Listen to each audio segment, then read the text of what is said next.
เงินมันสิมีค่าตอนที่มันบ่มีอยากว่าเออสติมันสิมีค่าตอนที่มันพลาดพลั้งไปแล้วคนส่วนมาก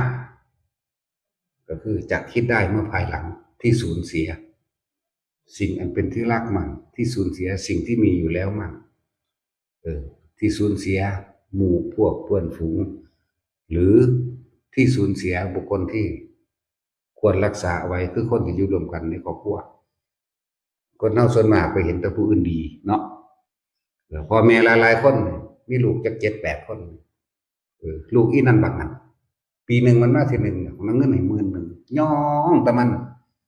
เนาะบัดผู้เฮ็ดปนเฮ็ดแก้วให้กินซุมื้อนี่ด่าแต่มันปลาขึ้นกระเทียบพุ่นมึงไปเห็นบ่อีนั่นเพิ่นโลดเด้อีหลีเด้นี่เรื่องจริงล่ะอันนี้เนาะ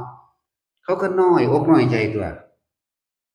ปีหนึ่งเอาเงินให้10,000โอ้ยซื้อกินมื้อละ10 บาทมันก็บ่หมดปีหนึ่งเนาะแต่ว่าพวกเขาเฮ็ดนำอยู่นี่ก็ย่องเขาแหน่ฟังแหน่เด้อผู้ใดเป็นพ่อเป็นแม่ก็เลยย่องเขาแหน่ให้กำลังใจเขาแหน่จะไปเทียบเอาตัวผู้ร้อยวันพันปีจังมาหลายเนาะเขาก็น้อยอกน้อยใจตัวแล้ว